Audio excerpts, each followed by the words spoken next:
Hello everyone welcome back to Telugu ఉద్యోగ సందేశాలు YouTube channel. ఈరోజు మీ ముందుకు ఒక వండర్ఫుల్ సెంట్రల్ గవర్నమెంట్ నోటిఫికేషన్తో అయితే రావడం జరిగింది. ఎటువంటి ఎక్స్పీరియన్స్ లేకుండా కేవలం ఇంటర్మీడియట్ అర్హతతో అప్లై చేసుకునే జాబ్స్ ఇవి. జూనియర్ సెక్రటరియట్ అసిస్టెంట్కి సంబంధించిన జాబ్స్ ఇవి. మనకు వచ్చేసి central institute of medicinal and aromatic plants నుంచి అయితే అఫీషియల్ నోటిఫికేషన్ రిలీజ్ అయింది. ఈ వీడియోలో నేను క్లియర్ కట్ కంప్లీట్ డీటెయిల్స్ అయితే ఎక్స్ప్లెయిన్ చేయబోతున్నాను. వీడియోని ఎండ్ వరకు చూడడానికి ట్రై చేయండి. చిన్న రిక్వెస్ట్ స్టూడెంట్స్, వీడియోని లైక్ చేసి వీలైనంత వరకు అందరికీ షేర్ చేయండి. అలాగే మన ఛానల్‌కి ఫస్ట్ టైమ్ వచ్చిన యూజర్స్ ఉంటే గనక ఛానల్‌ని సబ్స్క్రైబ్ చేసుకొని పక్కనే ఉన్న బెల్ ఐకాన్ ప్రెస్ చేస్తే నెక్స్ట్ టైం మనం ఏ వీడియోస్ అప్లోడ్ చేసినా మీకు అప్డేట్స్ రూపంలో రావడం జరుగుతుంది. సో చూసుకున్నట్టయితే నేను సెంట్రల్ గవర్నమెంట్‌కి సంబంధించిన సంస్థ సీఎస్ఐఆర్‌కి సంబంధించిన వెబ్‌సైట్‌లో అయితే ఉన్నాను. సో దీనికి సంబంధించిన యూఆర్ఎల్ వచ్చేసి నేను వీడియో డిస్క్రిప్షన్‌లో పేస్ట్ చేస్తాను. అక్కడ మీరు క్లిక్ చేస్తే గనక ఇలా పేజ్ అనేది ఓపెన్ అవుతుంది. సో ఇక్కడ మీరు రిక్రూట్‌మెంట్ నోటిఫికేషన్ చూసుకుంటే గనక జూనియర్ సెక్రటరీ అసిస్టెంట్ అనమాట.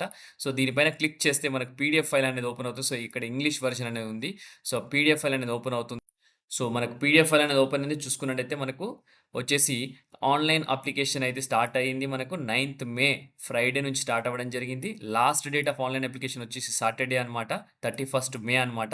సో ఇంకా మనకు ఆల్మోస్ట్ 15 డేస్ టైమ్ అయితే ఉంది. So last date of receipt of print copy of application along with all relevant documents at CIMAP. So ఇందులో ఏంటంటే మీరు ఆన్‌లైన్ అప్లికేషన్ సబ్మిట్ చేసిన తర్వాత ఆ ప్రింట్‌ఔట్ తీసుకొని దాంతో పాటు కొన్ని రిలవెంట్ డాక్యుమెంట్స్ అటెస్ట్ చేసి సంతకాలు పెట్టి మీరు కొరియర్ చేయాల్సి ఉంటుందని క్లియర్‌గా మెన్షన్ చేస్తున్నారు. ఆ డాక్యుమెంట్స్ వచ్చేసి మండే 16థ్ జూన్ వరకు రీచ్ అవ్వాలన్నమాట. ఓకే. ఈ కన్సర్న్డ్ సీఐఎంఏపీ అనే ఇన్‌స్టిట్యూషన్ అడ్రెస్‌కి. ఓకే. సో దాని గురించి కూడా డీటెయిల్‌గా డిస్కస్ చేసుకుందాం.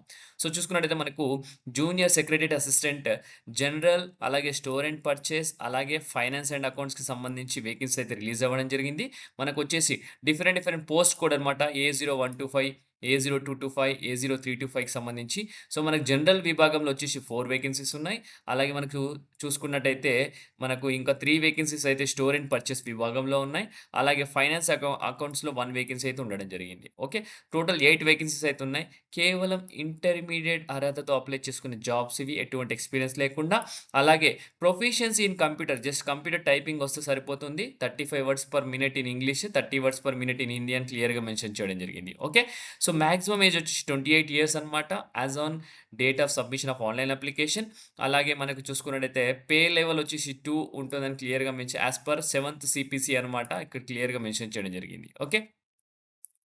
సో మనకు పోస్ట్ బెనిఫిట్ చూసుకుంటే గనక మనకు pay allowances, house rent allowance ఇవ్వడం జరుగుతుంది. Transport allowance, DNS allowance, central governments rates as admissible to central government employees అనమాట. అలాగే ఎంప్లాయీకొచ్చేసి రెసిడెన్షియల్ అకామిడేషన్ ప్రొవైడ్ చేయడం జరుగుతుంది. సబ్జెక్ట్ టు ద అవైలబిలిటీ అనమాట. అలాగే candidates for career advancement under CSIR administrative service recruitment ప్రకారం అయితే ప్రమోషన్స్ ఉంటాయని క్లియర్‌గా మెన్షన్ చేయడం జరిగింది. అలాగే మీరు న్యూ పెన్షన్ స్కీమ్‌లో కూడా ఎలిజిబుల్ అనమాట. Okay. Part of new pension scheme.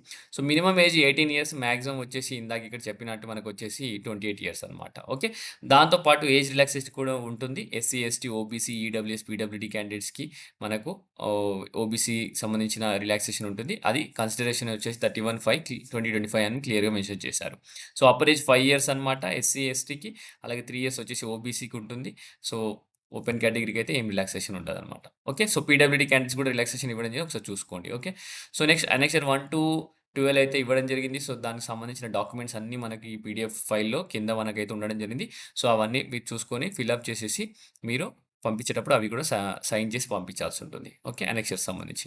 So మనకు సెలక్షన్ మెథడాలజీ చూసుకుంటే రిటన్ టెస్ట్ అయితే ఉంటుంది. Junior secretary assistant general finance అకౌంట్స్‌కి సంబంధించి మనకు రిటన్ టెస్ట్ వచ్చేసి పేపర్ 1, పేపర్ 2 ఉంటుంది. సో మనకు పేపర్ 1 వచ్చేసి జస్ట్ క్వాలిఫైయింగ్ నేచర్. పేపర్ 2 వచ్చేసి మనకు మినిమమ్ థ్రెషోల్డ్ మార్క్స్ ఎవరైతే సెక్యూర్ చేస్తారో వాళ్ళు క్వాలిఫై అయినట్టు. సో పేపర్ 2 వచ్చేసి ఇవాల్యుయేషన్ ఓన్లీ పేపర్ 1 గనుక పాస్ అయితేనే పేపర్ 2 ఇవాల్యుయేట్ చేస్తారు. Merit only based on the paper 2 అన్నాడు. పేపర్ 1 వచ్చేసి జస్ట్ క్వాలిఫైయింగ్ నేచర్ అనమాట. సో మోడ్ ఆఫ్ ఎగ్జామినేషన్ చూసుకుంటే ఓఎంఆర్ బేస్డ్ అని ఉంటుంది. కంప్యూటర్ బేస్డ్ అని ఉంటుంది. So OMR based or computer based ఏదైనా మీరు చూస్ చేసుకోవచ్చు. Medium of questions English and Hindi ఉంటుంది. అలాగే మనకొచ్చేసి స్టాండర్డ్ ఆఫ్ ఎగ్జామినేషన్ చూసుకుంటే 10+2 అంటే ఇంటర్మీడియేట్‌కి సంబంధించిందే ఉంటుంది. So total number of questions 200 questions. Time వచ్చేసి 2½ అవర్స్ అయితే టైమ్ ఉంటుంది. ఓకే. సో పార్ట్ 1 చూసుకుంటే పేపర్ 1 చూసుకుంటే 90 మినిట్స్ అయితే ఉంటుంది. మనకు మెంటల్ ఎబిలిటీ టెస్ట్ ఉంటుంది. 100 క్వెషన్స్ ఉండడం జరుగుతుంది. 2 మార్క్స్ ఈచ్ 200 మార్క్స్‌కి అనమాట. నెగెటివ్ మార్క్స్ అయితే ఏమి లేవన్నమాట పేపర్ 1లో. సో మెంటల్ ఎబిలిటీలో మనకు general intelligence, quantitative aptitude, reasoning, problem solving, situational జడ్జిమెంట్‌కి సంబంధించిన కాన్సెప్ట్స్ అయితే ఉండడం జరుగుతుంది. సో, దానికి సంబంధించిన సిలబస్ ఒకసారి మీరు రివైజ్ చేసుకోండి. So, next paper 2 time allotted వచ్చేసి 1 అవర్ ఉంటుంది. సో, ఇందులో మనకు 2 సబ్జెక్ట్స్ ఉంటాయి. General awareness and English language. Each subject 50 questions ఉండడం జరుగుతుంది. వచ్చేసి మనకు ఈచ్ క్వెషన్ వచ్చి 3 మార్క్స్ అనమాట. సో, టోటల్ 300 మార్క్స్‌కి ఉంటుంది paper 2. So, negative mark 1 negative mark for every wrong answer అనమాట. సో, ఒక్క 1 క్వెషన్‌కి 3 మార్క్స్ ఉంటాయి. ఒక నెగెటివ్ క్వెషన్‌కి ఒక నెగెటివ్ మార్క్ అయితే ఉండడం జరుగుతుంది. సో, ప్రతి ఒక్క అభ్యర్థి జాగ్రత్తగా ఎగ్జామ్ రాయడానికి ట్రై చేయండి. సో, మెరిట్ లిస్ట్ వచ్చేసి ఓన్లీ పేపర్ 2 బేస్ మీద ఉంటుంది. సో, పేపర్ 2 క్వాలిఫై అయిన తర్వాత జస్ట్ కంప్యూటర్ టైపింగ్ స్పీడ్ ఉంటుంది. అది జస్ట్ క్వాలిఫైయింగ్ నేచర్ అనమాట. మీ ఫైనల్ ప్లేస్‌మెంట్ ఓన్లీ అని పేపర్ 2 మార్క్స్ బట్టే డిసైడ్ అవుతుంది. So, application form should be accompanied by self attested copies of all relevant document, educational qualification such as class 10th memo, అలాగే 10+2 memo, equivalent, other qualification mentioned మీరేమైనా qualification mention చేస్తే దాంతో పాటు caste certificate, community certificate, so, ఇవన్నీ birth certificate, అలాగే మీ ఆధార్ కార్డ్‌కి సంబంధించిన proof of date of birth, educational boards ఇవన్నీ సర్టిఫికేట్స్ మీరు ఆన్‌లైన్ అప్లికేషన్ సబ్మిట్ చేసిన దాని తర్వాత దాంతో పాటు ప్రింటౌట్‌తో పాటు మీరు అన్ని డాక్యుమెంట్స్ సబ్మిట్ చేయాల్సి ఉంటుంది. దాంతో పాటు each and every page sign చేసి పంపాలి. మీరు చూడండి. While sending the hard copy application form each printed page of application form must be signed by the candidate. Each page of document enclosed here with self attested by the candidate. క్లియర్‌గా mention చేశారు. Okay. So, మర్చిపోవద్దు. మరీ చెప్తున్నా. Selected person should be ready to serve at any of the office of research centers CSIR, CIMAP located at Lucknow, Hyderabad, Bengaluru, పాట్నగర్, పూరారా అనమాట. Okay. So, హైదరాబాద్‌లో posting కూడా ఉంది. So, మనోళ్ళందరూ రెడీగా ఉండండి. ఓకే. సో, మనకు సెలెక్ట్ అయితే ప్రొబేషన్ పీరియడ్ అయితే ఉంటుంది. ఒకవేళ ప్రొబేషన్ గనుక ఎక్స్టెండ్ చేస్తారో మీరు పర్ఫార్మెన్స్ బాలేకపోతే ప్రొబేషన్ కూడా ఎక్స్టెండ్ చేయొచ్చు. ఓకే. సో, నెక్స్ట్ చూసుకున్నట్టయితే మనకు ఏదైనా ఫర్దర్ ఇన్ఫర్మేషన్ అడ్వర్టైజ్‌మెంట్‌కి సంబంధించి date, time, venue, written examination వచ్చేసి మనకు వెబ్‌సైట్‌లోనే పెడుతుంటారు. మీరు రెగ్యులర్‌గా వెబ్‌సైట్ చెక్ చేసుకోవాలి. మీరిచ్చిన ఈమెయిల్ ఐడీ గాని, మొబైల్ నంబర్ కూడా మీరు రెగ్యులర్ చెక్ చేసుకుంటూ ఉండాలని క్లియర్‌గా మెన్షన్ చేశారు. సో, కావాల్సిన డాక్యుమెంట్స్ అన్నీ ఇక్కడ ఉన్నాయి. మీరు అటాచ్‌మెంట్స్ చూసుకోవాలనుకుంటే ఇక్కడ అనెక్షర్స్‌లో ఉన్నాయి. ఇండెక్స్ ఆఫ్ అనెక్షర్స్‌లో అనెక్షర్ 1 నుంచి మనకు చూసుకున్నట్టయితే అనెక్షర్ 12 వరకు. సో, ఏది యూజ్ అయినా కూడా ఆ డాక్యుమెంట్ ఫిలప్ చేసేసి మీరు పంపియడానికి ట్రై చేయండి. ఓకే.